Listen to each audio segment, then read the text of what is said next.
윤석열 대통령의 충남 지역 공약 사업 중 하나인 국립치의학연구원 설립의 공모사업 전환 가능성에 충남도가 반대 입장을 밝힌 가운데 주무부처인 보건복지부 장관도 동의했다는 발언이 나와 주목됩니다. 세종시와 시교육청의 내년도 무상급식 재원 분담 논란이 해를 넘기게 됐습니다. 현재 식품비에 82억 원이 부족한데 양 기관 모두 추가 예산 부담에 난색을 표하고 있습니다. 세종시가 진행한 청소년 시설 위탁기관 선정 과정에 심각한 문제가 있다는 주장과 함께 철저한 진상규명을 촉구하는 목소리가 나오고 있습니다.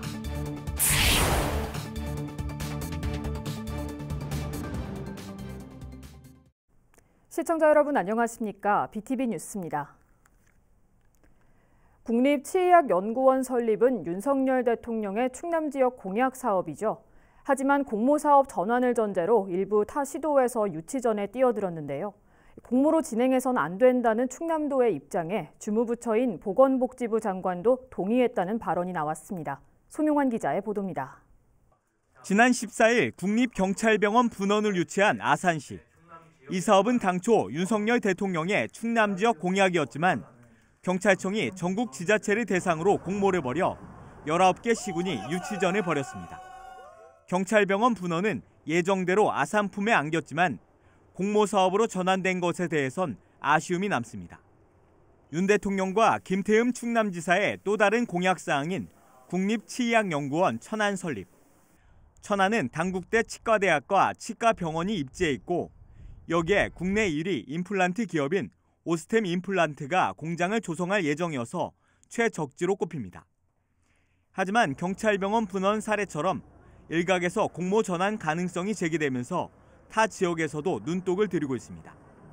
이런 상황에서 김태흠 충남지사로부터 대통령 공약을 공모로 하는 것은 적절치 않다며 보건복지부 장관 역시 자신의 의견에 동의했다는 발언이 나왔습니다. 공모로 가서는 안 된다는 부분을 전달한 그런 지금 상황입니다. 그 치의학연구원 같은 경우도 제가 보건복지부 장관한테 정확하게 전달을 했고 보건복지부 장관도 제 얘기가 맞다고 동의를 지금 건 그런 상황입니다. 대통령 공약 사업의 공모 전환, 또다시 충남 도민을 우롱하고 지자체 간 불필요한 갈등을 부추기는 일은 없어야겠습니다. BTV 뉴스 송용환입니다. 얼마 전 세종시와 시교육청이 내년도 학교 무상급식 예산 분담 비율을 두고 갈등을 빚고 있다는 소식 전해드렸는데요. 두 기관의 내년도 본예산이 확정됐지만 여전히 82억 원의 예산이 부족한 상태로 새해를 맞게 됐습니다. 김우순 기자의 보도입니다. 내년도 세종시 학교 무상급식을 위해선 식품비 408억 원과 인건비 263억 원 등 모두 706억 원의 예산이 필요합니다. 그런데 최근 세종시의회를 통과한 세종시청과 시교육청의 내년도 예산을 보면 각각 204억 원과 420억 원으로 624억 원에 불과합니다. 82억 원의 예산이 부족한 겁니다. 당초 양기관이 맺은 무상급식 협약대로면 50대 50 비율로 각각 353억 원씩 부담하면 되지만 인건비를 정부에서 지원하기로 하면서 기관 간의 입장이 갈렸기 때문입니다. 시청은 인건비를 제외한 식품비의 50%만 부담하겠다는 입장인 반면 교육청은 정부 지원금이 목적 지정 교부금이 아닌 만큼 한 발 양보해 인건비 전액의 식품비의 30%만 부담하겠다는 입장입니다. 예산 심의 전 시의회에서 두 기관이 한 발씩 양보해 식품비를 60대 40 비율로 부담하자는 제언이 나왔지만 받아들여지지 않았습니다. 결국 부족한 예산은 내년도 추경 예산을 통해 확보해야 하는 상황인데 여전히 두 기관은 물러설 뜻이 없어 보입니다. 최민호 세종시장은 21일 열린 기자간담회에서 추가 예산 편성은 불가하다는 입장을 재확인했습니다. 인건비를 국가에서 지원해 주는데 그거를 생각하지 않고 이제까지 해왔던 액수 그대로 지원해달라. 그럼 5대5의 원칙이 어긋나는 거 아닌가 나는 그렇게 생각을 합니다. 교육청도 추가 재정 부담에 따른 피해는 고스란히 학생들에게 돌아갈 것이라며 난감해하고 있습니다. 시청의 제안대로라면 당장 내년에 149억 원을 더 부담해야 되는 상황입니다. 그렇게 된다면 그 교육기관 설립에 차질이 발생하고 우선 확정된 예산에 따라 당장 내년 1학기 무상급식에 문제가 없을 전망이지만 두 기관의 줄다리기 신경전이 계속될 경우 2학기엔 학부모들이 식품비를 부담해야 하는 최악의 상황을 맞을 가능성도 배제할 수 없게 됐습니다. BTV 뉴스 김우순입니다. 세종시 합강동 복합커뮤니티센터 건립공사가 본격화됩니다. 행복도시 건설청은 합강동 복합 설계를 마치고 건립공사를 발주한다고 밝혔습니다. 이 복합은 총 사업비 498억 원을 들여 연면적 12,500여 제곱미터에 지하 1층, 지상 4층 규모로 지어지며 내년 5월 착공해 2025년 하반기에 준공될 예정입니다. 최근 세종시가 선정한 청소년 시설 운영 위탁기관을 놓고 자격 논란이 일고 있는 가운데 선정 과정에 심각한 문제가 있었다는 주장이 나오고 있습니다. 더불어민주당 세종시당은 수탁기관 적격자 심의위원회 외부위원 전원이 국민의힘 세종시당 전현직 당직자와 시의원 후보자로 위촉됐다며 선정 과정에 의문을 제기했습니다. 그러면서 민간위탁 선정 과정의 철저한 진상규명을 위해 세종시의회 행정복지위원회의 진상조사와 세종시 감사위원회의 감사를 요청한다고 밝혔습니다. 어느덧 2022년이 저물어가고 있습니다. 올해 세종시는 지방선거를 통해 수장이 바뀌는 등 적잖은 변화를 겪었는데요. 과연 세종 시민들은 올해 어떤 뉴스를 주요 성과로 꼽았을까요? 김우순 기자의 보도입니다. 지난 3월 개통된 금강보행교 일명 이응달입니다. 국내 최초의 원형 보행교로 현재까지 81만 명이 넘는 방문객이 찾는 등 지역의 대표 명소로 자리 잡았습니다. 이 금강보행교 개통이 세종 시민들이 뽑은 올해의 10대 주요 성과 중 첫 번째에 이름을 올렸습니다. 즐길거리 확충과 이동약자의 편의 향상이 앞으로 풀어야 할 과제입니다. 봄, 가을철에 여러 가지 우리 청년들을 위한 여러 박람회라든가 축제 같은 거 보행교에 대해서 충분히 합니다. 뭐 그런 것도 생각해 보고 있고, 뭐 여러 가지 방법을 여러 가지 생각하고 있다는 말씀을 우선 드리고요. 두 번째 성과는 국회 세종의사당 기본계획 확정이 차지했습니다. 지난달 국회 사무처 용역 결과 11개 상임위원회와 예산결산특별위원회를 비롯해 예산정책처, 입법조사처 등을 이전하는 것으로 나왔고 소요 예산은 3조 6천억 원이 투입될 걸로 추정됐습니다. 다음으론 지난 9월부터 시행에 들어간 세종 대전 간 광역 노선의 무료 환승제 전면 도입이 뽑혔습니다. 두 도시 간 시내버스가 사실상 통합됨으로써 교통비 절감 효과를 가져온 점이 높은 평가를 받았습니다. 교통 문제가 얼마나 시민들한테 지금 말하자면 해결해야 될 문제로 바라보고 계시나라는 걸 엿볼 수 있는 거고. 이어서 대통령 제2집물실 설치 확정과 2027 하계 세계대학 경기대회 충청권 유치 확정, 세종예술의 전당 개관, 비수도권 최초의 광역 급행버스 노선 신설 등이 뒤를 이었고 부동산 3중 규제의 완전 해제, 세종축제 및 대한민국 정원산업박람회 개최, KTNG 등 우량기업 20곳 투자 유치 성과 등이 올해의 10대 주요 성과에 포함됐습니다. BTV 뉴스 김우순입니다. 천안시는 올해 지방세 체납액 210억 원을 거둬들여 당초 목표액인 193억 원보다 17억 원을 초과 달성했습니다. 시는 상하반기 체납액 일제 정리 기간을 통해 고액 상습 체납자에 대한 번호판 영치와 자산 압류 등 강도 높은 징수 활동을 벌였습니다. 아산시 종합일자리지원센터가 신규 동반기업 세진 아이지비 비클 시스템과 동반기업 참여 업무 협약을 체결했습니다. 이들은 기업 일자리 전담 매니저를 통한 일자리 토탈 패키지 서비스 활성화와 고용 촉진, 그리고 기업 일자리 창출을 위한 상호 인프라 구축 및 네트워크 형성 등을 위해 함께 노력하기로 했습니다.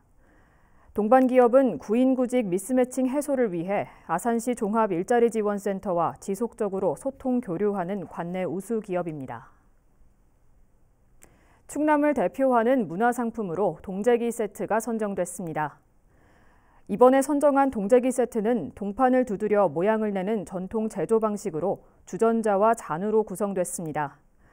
인정 문화상품 지정제도는 도내 문화상품을 발굴해 우수성을 알리고 매출 향상에 도움을 주고자 지난 2010년부터 추진되고 있습니다. 내년부터 시행되는 고향사랑 기부제를 앞두고 전국의 지방자치단체가 막바지 준비에 한창인데요. 세종시도 예외는 아닙니다. 지역 특성을 살려 다수의 저액 기부자를 집중 유치한다는 전략입니다. 김우순 기자의 보도입니다. 내년 1월 1일 시행을 앞둔 고향사랑 기부제. 고향 또는 원하는 지자체에 기부하면 세액공제와 함께 기부금의 30% 한도 내에서 답례품을 받는 제도입니다. 세액공제 혜택은 10만 원까지는 전액, 10만 원 초과 금액에 대해서는 16.5%를 추가 공제할 수 있습니다. 답례품은 기부금의 30% 이내에서 지역에서 생산, 제조한 물품과 지역 상품권, 숙박, 관광 상품 등을 제공할 수 있습니다.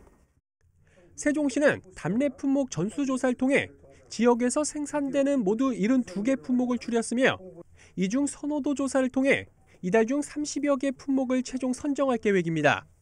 아울러 전통시장 이용권과 지역화폐 여민전도 답례 품목에 넣어 선택권을 넓힐 예정입니다. 문제는 세종시가 출범한 지 10년 정도밖에 지나지 않아 출약 밀수가 적어 실효성에 의문이 간다는 겁니다. 이에 시는 소수의 고액 기부보단 다수의 저액 기부를 집중 유치한다는 전략을 세웠습니다. 100% 세액 공제를 받을 수 있는 10만 원 기부자 발굴에 집중하도록 하겠습니다. 이를 위해 가장 많은 수요가 예상되는 3만 원대 답례품에 대한 다양한 구성 및 품질 향상에도 노력해 나가겠습니다. 또 정부청사나 국책연구단지 방문객 또는 세종시로 출퇴근하는 직장인 등을 대상으로 적극적인 홍보 활동을 전개할 예정이라고 밝혔습니다. 한편 내년 세종시의 고향사랑 기부제를 통한 모금 목표액은 약 5억 원으로 답례품 구입이 1억 4천만 원의 예산을 확보한 상태입니다. BTV 뉴스 김우순입니다. 한편 천안시도 다음 달부터 시행되는 고향사랑 기부제의 답례품을 선정했습니다. 선정된 답례품은 천안 흥타령쌀과 호두과자, 태악산 자연휴양림 숲속의 집 이용권 등 13개 업체 48개 품목입니다. 고향사랑 기부제는 자신이 거주하지 않는 지자체에 일정액을 기부하면 세액공제와 함께 기부금의 30% 범위 안에서 지역 특산물 등을 제공하는 제도입니다.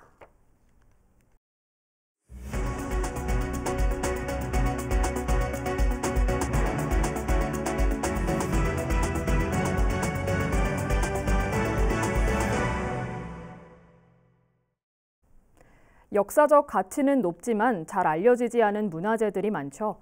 우리 지역도 마찬가지인데요. 천안시가 직산향교 일대 지역 문화재를 활용한 다양한 프로그램을 운영해 호평을 받고 있습니다. 손용환 기자입니다. 조선 초기에 건립된 것으로 전해지고 있는 천안 직산향교입니다. 인근에 있는 직산현 관아, 온조항 사당 등과 함께 지역의 소중한 역사문화 자원이지만 방문객은 거의 없습니다. 이에 따라 천안시와 우리역사문화협동조합은 지난 2019년부터 직산향교 역사 문화를 담다라는 주제로 다양한 프로그램을 진행했습니다. 직산교동에서의 1박 2일을 비롯해 역사문화 콘텐츠 양성 아카데미, 향교 관아 보물찾기, 사산성 탐험대 등입니다. 지금까지 2,800여 명이 프로그램에 참여했는데 참가 신청이 조기에 완료될 정도입니다. 최근에는 지역문화재 활용 우수 사업에 선정돼 문화재 청장상을 받기도 했습니다. 이 사업을 하기 전에는 이렇게 닫혀져 있었고 그다음에 사람들한테 잘 알려지지 않은 그런 시골에 있는 문화재였었는데 이 사업을 통해서 천안에 직산에 이런 곳이 있었고 문화재 가치, 그다음에 지역의 역사에 대해서 사람들이 관심을 더 많이 갖게 되었습니다. 천안시는 내년에도 향교 서원 활용 사업을 통해 시민과 지역 문화재와의 거리를 좁혀나갈 계획입니다. 이외에도 목천 동리에 있는 이동영 선생 생가지에서도 생생문화재 사업을 진행하고 있는데요. 그 사업 역시 같이 활용 사업을 잘 추진을 해서 우리 천안시에 있는 문화재를 우리 시민들과 함께 향유할 수 있도록 더욱더 노력하겠습니다. 한편 시는 도비와 시비 총 5억 5천만 원을 들여 직산향교 일원 역사 자원을 연계하는 역사문화 탐방로도 조성합니다. BTV 뉴스 송용환입니다. 아산시 동물복지지원센터 일명 온봄이 문을 열었습니다. 앞으로 이곳에서는 유기동물의 신속한 구조와 보호, 분양은 물론 건전한 반려문화 조성에 앞장서게 됩니다. 보도에 김장섭 기자입니다. 집이 없는 유기묘들에게 새로운 보금자리가 만들어졌습니다. 낡고 협소한 케이지를 벗어나 마음껏 놀 수 있는 따뜻한 공간입니다. 유기견의 크기에 따라 맞춤형 보호실도 마련됐고 이제는 동물들이 산책할 수 있는 공간도 갖춰졌습니다. 아산시 동물복지지원센터 온봄이 문을 열었습니다. 34억 원이 투입된 지원센터는 사무동과 보호동 2개 건물로 유기묘와 유기견 150마리를 보호할 수 있습니다. 아픈 유기 유실 동물을 치료하기 위한 진료실과 분만실 등도 갖췄습니다. 지원센터는 유기 동물의 긴급 보호와 체계적인 분양을 위해 아산시가 직접 운영하게 됩니다. 시는 앞으로 반려동물 교육 프로그램 개발과 함께 동물보호 시민 교육 등을 진행해 유기동물 입양률을 높이고 건전한 반려문화를 조성하는 데 앞장설 계획입니다. 반려동물들을 체계적으로 관리하고 또 보호하고 또 우리 사람들과 어울려 살 수 있도록 뒷받침하는 노력도 필요한 것 같습니다. 바로 동물복지센터가 그런 역할을 해주시자고 생각합니다. 유기 유실 동물의 신속한 구조와 보호는 물론 건전한 반려문화 조성을 위한 온봄은 12월 한 달간 시범 운영을 거쳐 내년 1월 정식 운영될 예정입니다. BTV 뉴스 김장섭입니다. 세종시 금강수변공원에 설치된 야간 경관 조명 점등 행사가 오는 24일 오후 5시부터 1시간 동안 금강보행교 남측광장에서 열립니다. 이번 행사는 사단법인 세종시 교회 총연합회 주최로 진행되며 이달 초에도 조치원역과 금강보행교 광장에 성탄 트리를 설치해 연말연시 시민들에게 따뜻함과 희망을 선사했습니다. 또 이날 점등식에 앞서 진행하는 사전 문화 공연에서는 교회 총연합 중창단의 캐롤송과 세종시 교향악단의 금관악기 앙상블 공연 등을 선보입니다. 천안시 시설관리공단은 다음 달 3일부터 2월 말까지 초중 고교생을 대상으로 겨울방학 배드민턴 특강을 개설합니다. 참가 신청은 이달 말까지며 천안시 실내 배드민턴장에 방문하거나 인터넷으로 하면 됩니다. 강습은 1개월 단위로 진행되며 강습료는 월 6만 원, 입장료는 별도입니다. 천안시 농업기술센터는 다음 달 5일까지 농산물 가공창업기술 교육 수강생을 모집합니다. 교육은 지역 농특산물을 활용한 가공 전문가 육성을 목표로 내년 1월 11일부터 2월 10일까지 매주 수요일과 목요일에 진행됩니다. 농식물 산업 시간 전망 등 이론 교육은 물론 착즙과 건조, 가공장비 시연 등 실습도 병행합니다. 천안시 시설관리공단은 종합운동장과 도솔광장 2곳에 야외 스케이트장을 운영합니다. 운영 시간은 오전 10시부터 오후 5시 30분까지며 1시간 30분마다 정빙 시간을 갖습니다. 입장료와 장비 대여료는 무료며 하루 2차례 선착순으로 진행되는 스케이트 교실은 별도의 강습료를 받습니다. 매주 월요일은 휴장입니다. 이어서 우리 지역의 구인구직 정보를 알려드립니다.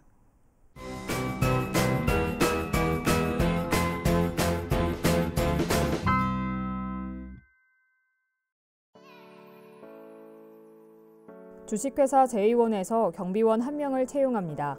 팩스 또는 이메일로 지원 가능하며 문의사항은 031-663-7729번을 통해 안내받을 수 있습니다.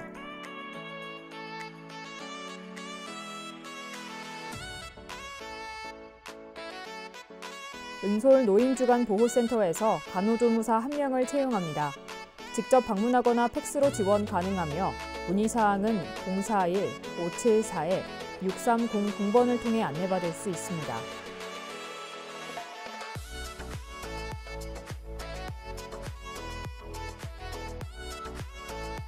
주식회사 우성 ENT에서 원통 연삭기 조작 업무를 담당할 직원 2명을 채용합니다.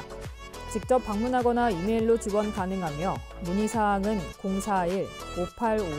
041-585-8798번을 통해 안내받을 수 있습니다.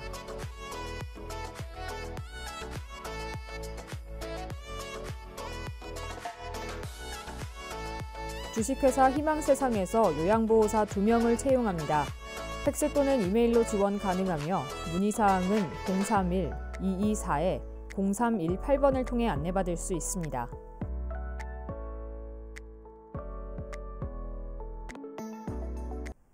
이상으로 BTV 뉴스를 마칩니다. 시청해주신 여러분 고맙습니다.